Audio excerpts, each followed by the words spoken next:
Você sabe como ninguém o valor das suas dores e conquistas. Então, por que bancar uma proteção que não cobre as suas necessidades?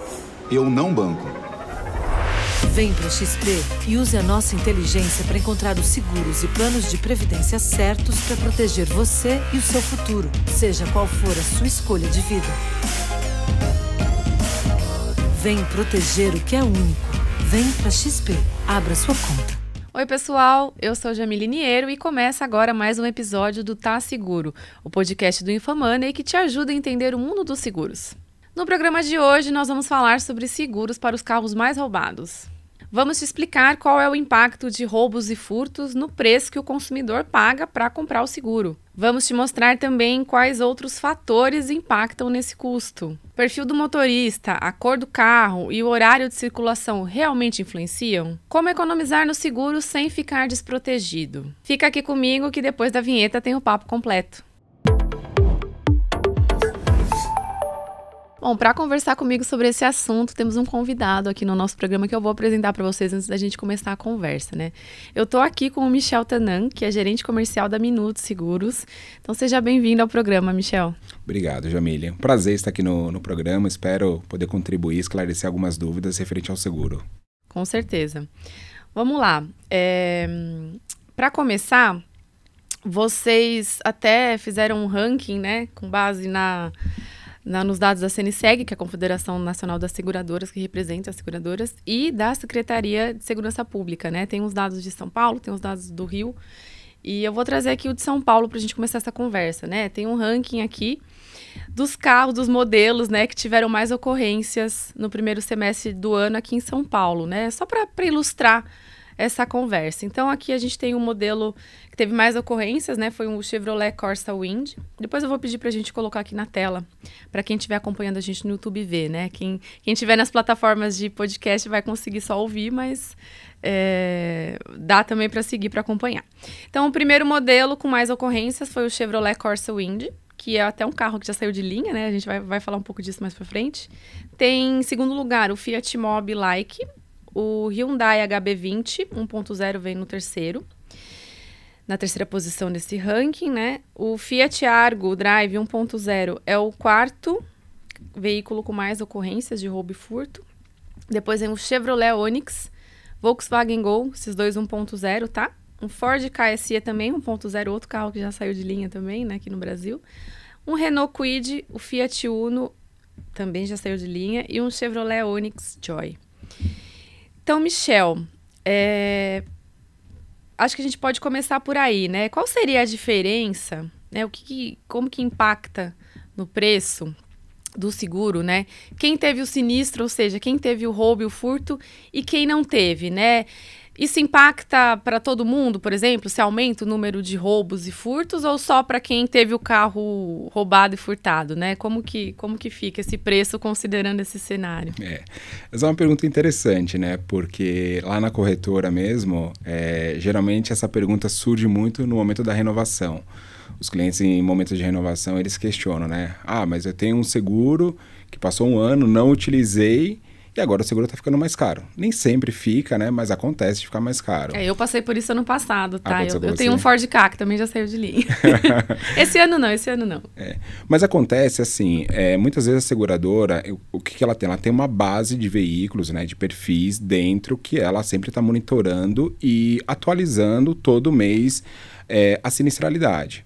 Então, se você tem um veículo, geralmente você falou uma lista aí, geralmente são veículos populares, né? Que tem uma maior circulação no país, no estado. Então, você tendo uma maior circulação, a chance de você ter um sinistro, um roubo, uma batida ou um acionamento, ele cresce. E isso a seguradora, ela vai colocando na sua estatística para definir qual que vai ser o preço do seguro no próximo mês ou até mesmo no próximo ano. Então, isso pode influenciar bastante para quem utilizou o seguro ou para quem não utilizou o seguro, que nem no seu caso, você nunca utilizou o seguro. Mas se você tem pessoas que têm um Ford Ka que utilizaram com muita frequência, a seguradora vai ter que ajustar, porque ela precisa criar uma reserva. Isso entre os clientes dela, você diz, né? Entre os clientes dela, exatamente. Então, ela acaba fazendo esse ajuste e aí ela pode ter uma pequena diferença no momento da contratação do seguro ou na renovação. O que vai diferenciar um cliente, você, né, que nunca utilizou, para outro cliente que está utilizando? Aí é seu histórico, sua classe de bônus, por exemplo, né? Então, se você não utilizou o seguro, você acaba tendo um pequeno acréscimo, porém você tem um bônus que vai te ajudar, né? Vai ter algum desconto na renovação que vai te ajudar a reduzir o custo. Então, a resposta é sim. Um sinistro, ele pode impactar toda a cadeia, né? Todas as pessoas, mas cada pessoa vai ter uma análise um pouco diferente pelo histórico de condução. E aí vai muito do modelo. Se você tem um modelo popular ou se você tem um modelo popular, ele acaba tendo uma maior circulação e o índice de sinistro pode ser maior. Entendi. E o popular, ele acaba tendo mais mesmo, porque são modelos mais baratos, né? Então, a população acaba comprando mais por conta disso, né? A gente sabe que carro no Brasil tá caro, né? Mais barato você tá sendo generosa, né? Sim. Porque hoje em dia, assim, é difícil você achar um carro popular, né?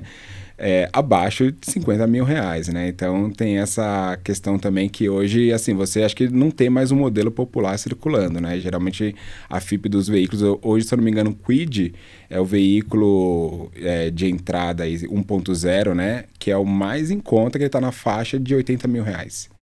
Que já não é tão em conta assim, né? Isso você falando do zero, né? Do 0 quilômetro, exatamente. Michel, esse é outro ponto que eu queria entender também, né? Com certeza quem está acompanhando a gente também tem essa dúvida. E qual que é a diferença, né, do seguro para um carro zero, né? E para um carro já usado, ou mesmo que já saiu de linha, igual esses que eu citei conforme eu fui falando a lista, né? O que diferencia um do outro, né? De fato, é só o ano de fabricação? E como que isso impacta também nessa precificação, nesse cálculo que a seguradora faz para te passar o preço do seguro? Aí vai depender de algumas coisas. O carro zero, vamos começar por ele, né? O veículo 0 quilômetro, quando a seguradora recebe essa informação, ele não tem um histórico, vou chamar de... Ele tem um histórico limpo, né? Uma ficha limpa. Então, ele não tem... A seguradora entende que esse veículo, ele está com a manutenção em dia, são peças novas, é um veículo que talvez está com uma tecnologia atualizada, diferente de um veículo usado, né? Você vai pegar um veículo usado que não dá para saber como que foram feitas as revisões, como que está a manutenção daquele veículo. Muitos veículos usados, por exemplo, são reprovados na vistoria, porque chega no momento da vistoria, ele está com alguma irregularidade, um pneu careca, uma pintura degradada também, alguma coisa do tipo. Então, o veículo 0 quilômetro não é uma verdade absoluta, ele não tem um seguro mais barato. Porém, a seguradora entende que aquele veículo está com atualizações recentes, né? Então, ele tem... Com a manutenção em dia também, né? Manutenção em dia, né? Na verdade, ele não tem nada, ele acabou de sair da fábrica. Então, com a manutenção em dia, isso acaba colaborando com a precificação do seguro. Aí, é engraçado que tem até uma curiosidade. Antigamente, você tinha seguradoras que... perguntava no questionário se aquele veículo ele tinha airbag, direção hidráulica, freios ABS. Isso ajudava a baratear o seguro, né? Que era um diferencial há 10 anos atrás. Hoje, como todos esses carros já estão saindo de fábrica com esses acessórios, né? Com essas condições, o seguro acabou se adaptando e por isso que ele acaba ficando um pouquinho mais em conta. Então, a dificuldade do veículo usado, na verdade, é até a aprovação. Passar por uma vistoria, conseguir um leque de seguradoras, que geralmente as seguradoras restringem a aceitação de veículos de até 10 anos, né? Então, você acaba restringindo bastante, por isso que dá uma sensação que o seguro pode ser um pouco mais caro, porque você não tem um leque de opções. Entendi. Mas aí, nesse caso, então... Pelo que eu entendi, você me corrija se eu estiver errado, não tem muito a ver com o impacto do roubo e furto, né? É mais a questão de manutenção. Manutenção, isso. A manutenção aqui impacta bastante. O roubo e furto, acho que ele não impacta, eu não entendo, assim como ele impacta para um veículo usado. tem uma questão também de tecnologia de segurança, né? Hoje em dia, você tem veículos saindo de fábrica já com rastreador, com alguns dispositivos que você consegue localizar o veículo. Já um veículo usado, mais antigo, você já não vai ter essa tecnologia. Mas o veículo antigo, né, com mais de 10 anos, acho que a questão da manutenção, ele pesa mais do que a questão do roubo. Do que o roubo e furto, né? Entendi. Interessante. E a gente estava falando aqui também, né, até antes de começar a gravar, sobre a questão de além de ano, de modelo, né, outros fatores que eu, pelo menos, tenho curiosidade se impacta no seguro ou não. Por exemplo, a cor, né? Eu adoro carro vermelho, acho lindos. Minha família sempre teve, mas ele é um carro, assim, que você bate o olho e você já enxerga, né? Então, assim, cores mais, assim, chamativas, tornam o carro mais suscetível a ser roubado ou furtado por causa da cor, assim, tem algum impacto nesse roubo e furto e na precificação também do seguro, a questão da cor ou não? Como que isso influencia? Na verdade não. A cor não acaba influenciando, pode ser uma mera coincidência, né? Às vezes você pode ter veículos da cor prata, mais roubados, porque talvez o consumidor opte mais por esse veículo, não aparece um riscado, um arranhado, é um veículo que tem uma manutenção mais fácil naquela questão de cor, até a revenda também, né, ela é facilitada. O seguro hoje ele considera o questionário também, né, além de levar em conta o veículo, ele considera o questionário de avaliação. Então hoje, quais são os fatores que você tem para precificar um seguro? Então você tem um carro, você vai ter o perfil, aí o perfil leva em consideração idade, sexo, utilização, se o veículo é utilizado por um motorista de aplicativo, se ele tem algum antifurto. Então isso acaba envolvendo a precificação, a seguradora usa esses dados para precificar o seguro, né? A cor não é levada em consideração porque aqui não é relevante para o seguro. É mito, então. É um mito, entendi. É uma mera coincidência aqui que acontece, até porque esses carros mais chamativos, azul, laranja, né, teriam um índice muito alto. Então é coincidência mesmo e são outros dados que são levados em consideração pelas seguradoras. Entendi. Você falou do perfil, né? O perfil, você diz, é o perfil do motorista e não necessariamente do proprietário do veículo, né? É o motorista, exatamente. Então, você tem o segurado, você pode ter um segurado e o condutor uma outra pessoa. Então, o segurado geralmente é o proprietário do carro, mas ele pode ter o filho como principal condutor, por exemplo, né? Então, são esses dados que são levado em consideração. Então, ali a seguradora vai analisar, então, se a pessoa é solteira ou casada, data de nascimento, utiliza para ir de volta ao trabalho ou somente lazer, né? Então, por exemplo, hoje um perfil de uma pessoa jovem, solteira, o seguro tende a ficar mais caro, né? Porque é uma pessoa que provavelmente vai circular mais, vai circular mais, final de semana também vai sair do que uma pessoa casada, né? Que geralmente é uma pessoa que fica dentro de casa. Uma pessoa que utiliza o carro como motorista de aplicativo. Uma pessoa que está rodando o dia inteiro e está exposto e pode causar ou se envolver em algum acidente. Diferente de uma pessoa que só utiliza para ir de volta ao trabalho. Que você sai de um ponto, deixa o carro, vai até o seu trabalho, deixa o seu carro lá. E aí você fica o dia inteiro com o carro guardado e só volta para a residência. Uma pessoa que não sai de casa, trabalha home office, por exemplo, essa pessoa vai ter um seguro provavelmente um pouco mais em conta. Inclusive, tem seguradoras também que levam em consideração se você tem portão automático, porteiro, tudo isso ajuda a precificar o seguro e deixar ele um pouco mais em conta. Você tá falando, eu tô lembrando aqui do questionário que eu respondi do meu carro. Realmente, me fizeram essas perguntas, viu? E assim, isso é muito polêmico hoje, tá? Esse questionário. Porque, assim, hoje cada seguradora, ela tem um questionário. Eu acho que agora existe um desafio entre as seguradoras que elas estão tentando reduzir esse questionário, né? Então, elas estão tentando deixar um pouco mais objetivo. Acho que cria muita confusão. Aqui é o momento onde que temos riscos de fraude também, né? Que as pessoas acabam para reduzir o custo do seguro, omitindo algumas informações, alterando alguns dados. Então, as seguradoras estão tentando trabalhar para ter outros tipos de informações para influenciar no custo do seguro, e não só o questionário, né? Então, realmente, o questionário é bem extenso hoje, mas acho que o objetivo daqui a alguns anos é deixar bem enxuto esse questionário. Acho que até por conta do uso de tecnologia, né, de inteligência artificial, toda essa análise massiva de dados acaba ajudando, né, como você falou, nesse movimento, né, de não depender tanto do questionário e ver mais esses outros dados, né? A seguradora hoje tem uma equipe de estatísticos, né? Então você tem uma base gigantesca ao longo dos anos que realmente serve de dados para você criar formas como inteligência artificial, né, algum tipo de inteligência para precificar melhor o seguro, né? Então, acho que esse é o futuro, é a realidade agora. Entendi. E, Michel, você comentou, né, disso, a gente estava falando disso sobre circular, né, por onde você circula, horário, né, e eu queria entender também qual é o impacto, né, desses dois fatores também nessa precificação, né? Por exemplo, horário de circulação, né? O quanto você anda com o carro, se é mais à noite, se é mais ao dia. E não só o CEP de onde você guarda o carro, né? Por exemplo, de noite, mas onde você circula, né? Esses dois fatores, como que eles impactam esse preço, né? Você já comentou um pouco, mas queria aprofundar um pouco mais. Legal. Acho que assim, começando primeiro pelo CEP, né? O CEP de pernoite, a seguradora, ela acho que é um pouco mais fácil, porque ali ela vai ter dados estatísticos de criminalidade. Então, se você reside numa região que o índice de criminalidade é maior, a tendência é que o seguro vai ficar mais caro. E a mesma coisa acontece ao contrário, né? Se aquela região não tem um índice tão alto, é mais segura, o índice do seguro vai ser um pouco menor. Então, o CEP de pernoite interfere realmente, assim, diretamente no custo do seguro.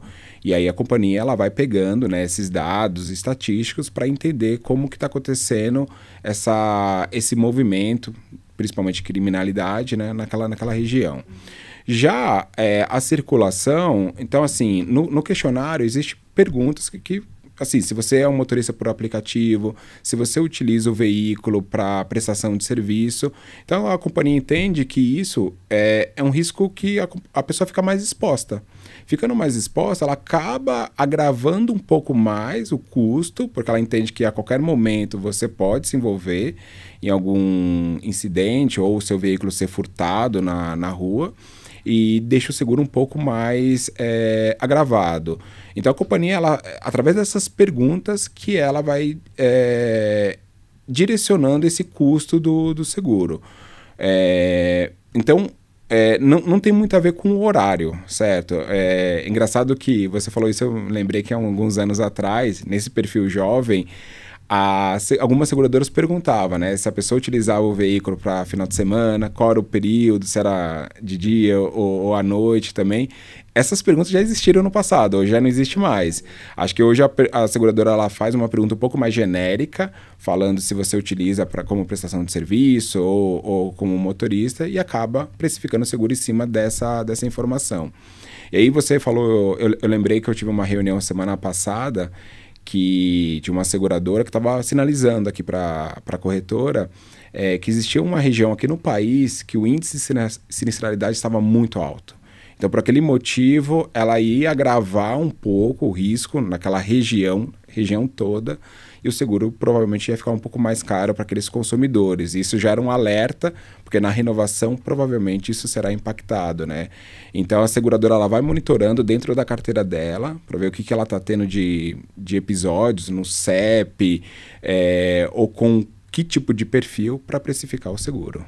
Conta pra gente qual que é essa região aí pra saber se tá na minha. Não precisa falar seguradora. Não, é fora de São Paulo. É outro estado, na verdade. Entendi. É outro estado que tá acontecendo isso. Então, mas nós estamos monitorando, né? E assim, existe uma desconfiança também de ter alguns indícios de fraude lá, que as pessoas acabam se aproveitando, né? Acho que tem até esse mito do seguro. A seguradora não paga, a seguradora não quer pagar. Porque existe muita fraude também. Então, a todo momento, a gente cria mecanismos, trabalha em parceria com as seguradoras para poder evitar isso. Então, as pessoas acabam, por exemplo, né, dando um exemplo aqui, facilitando, deixando o carro na rua, por exemplo, com a chave no contato para ver se o carro é roubado.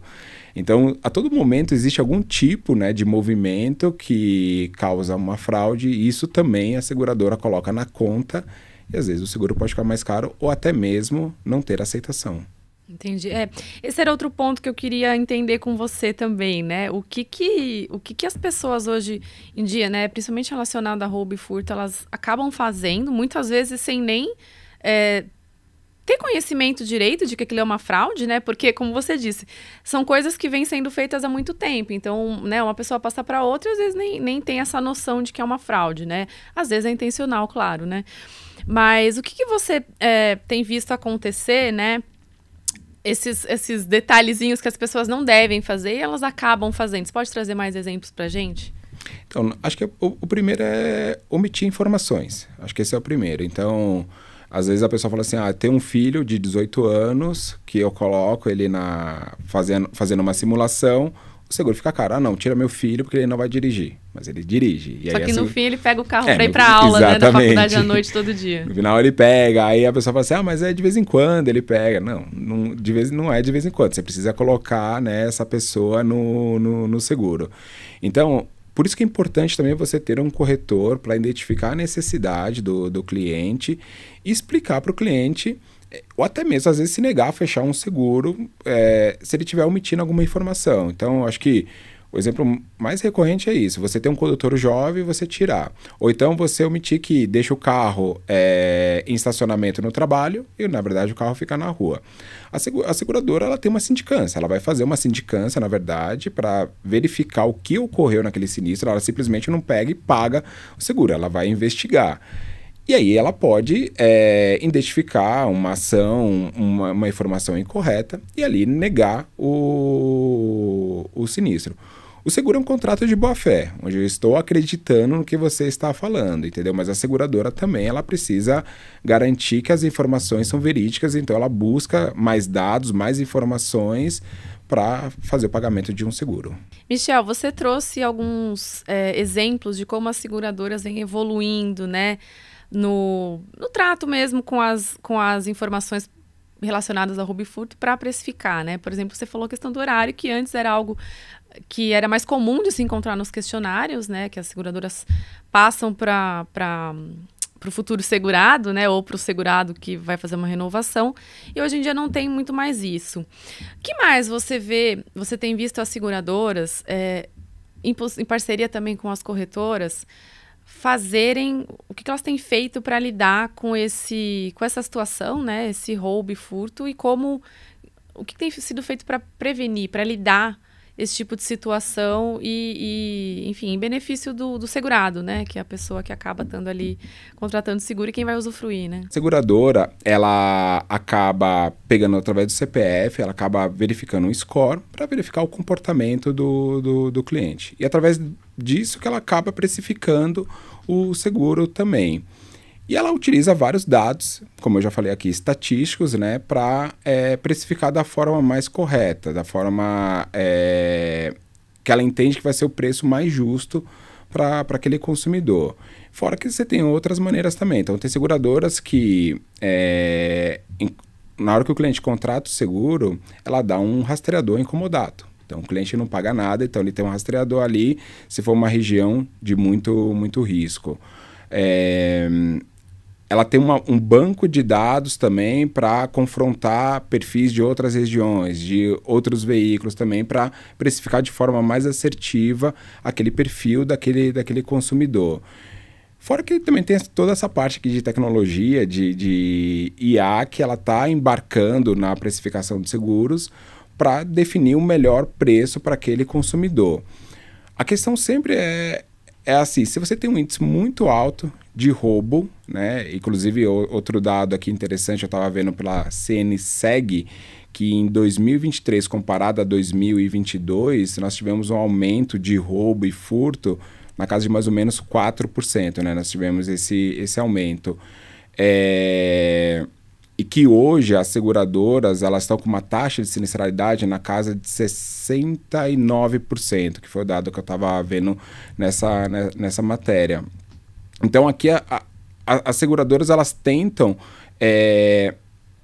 colocar tudo que é tecnologia, embarcar o máximo de tecnologia nas suas precificações para poder definir o melhor custo para o seguro. Entendi. Essa do rastreador eu já ouvi falar há um tempo já, né? Eu lembro que meu pai, ele tinha uma Paraty, que também nem é mais fabricada, né? Era da Volkswagen, e eu lembro que colocaram, né, o rastreador no carro dele para poder monitorar, porque era um carro muito visado na época, né? Isso já faz uns aninhos aí.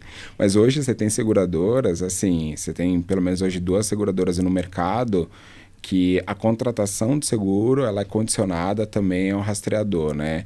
Então, um meio que ela tem para diminuir um pouco o custo do seguro, então ela acaba reduzindo, porque ela tem um equipamento que ela vai tentar recuperar aquele veículo, mas você precisa colocar esse equipamento, você não vai pagar absolutamente nada, vai se incomodar até quando você tiver o seguro por ela, para reduzir o custo, e a seguradora tem uma garantia que vai tentar localizar esse veículo, para mitigar um pouco essa questão do custo, né, ficar muito, muito elevado.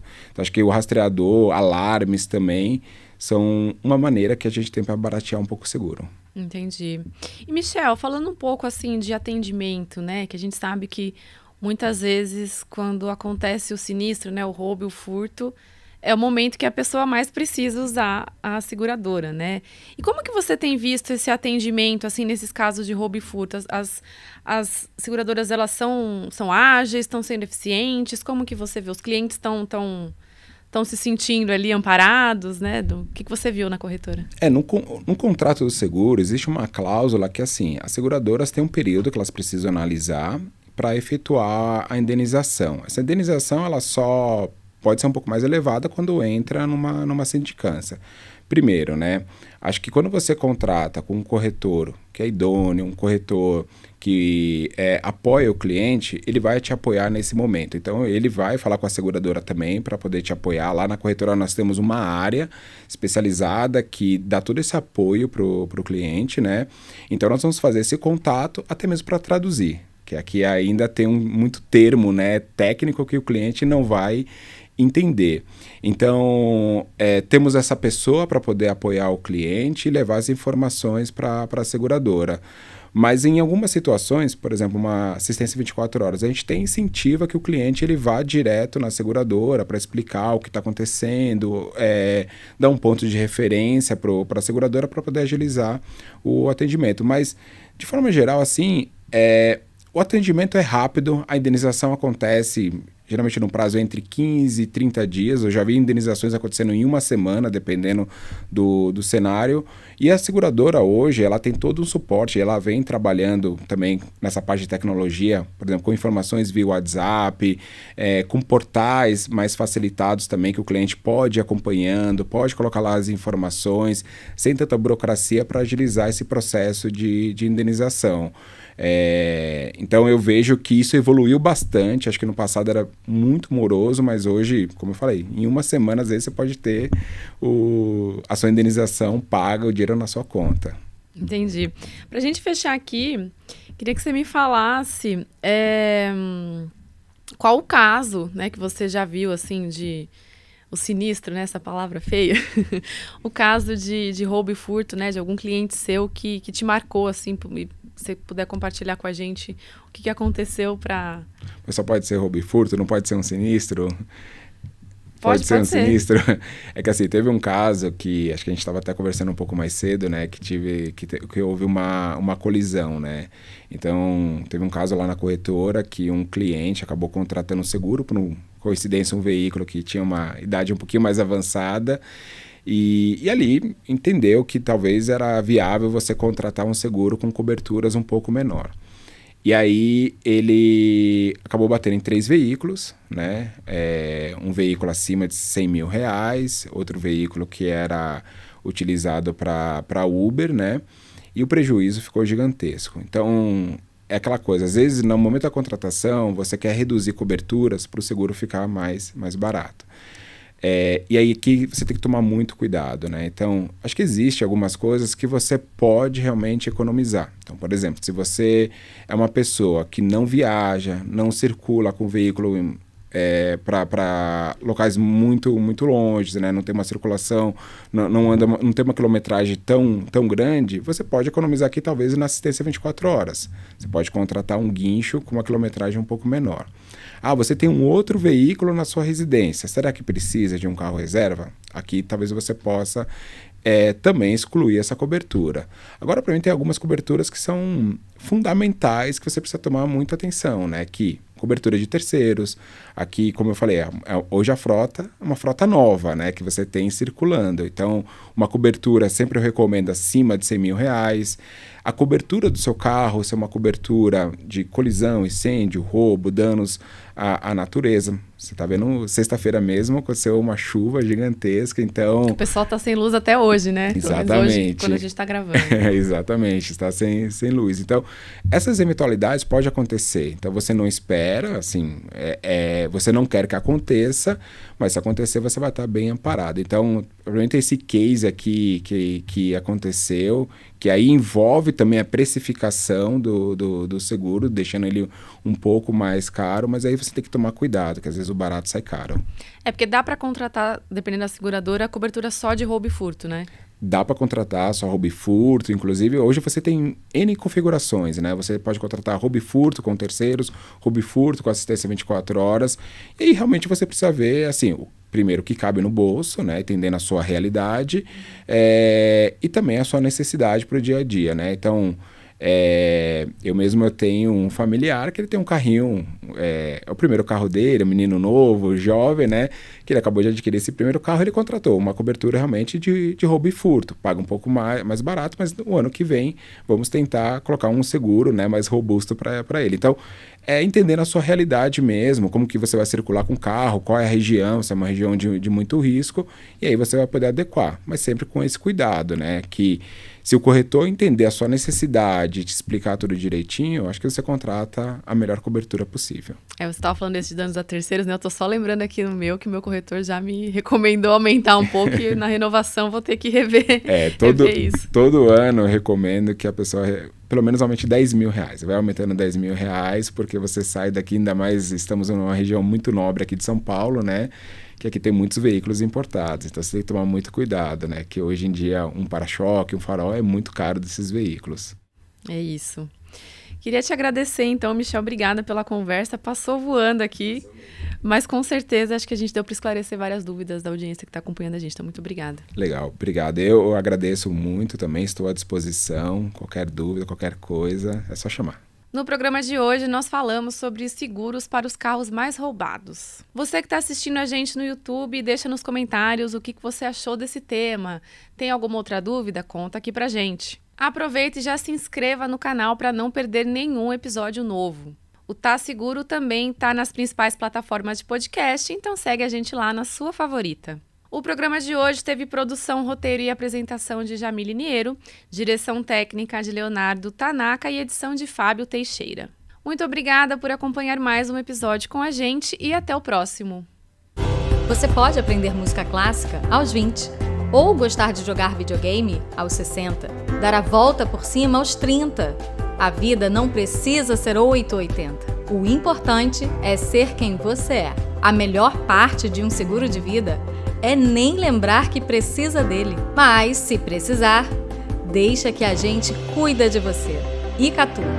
Vida pra toda a vida.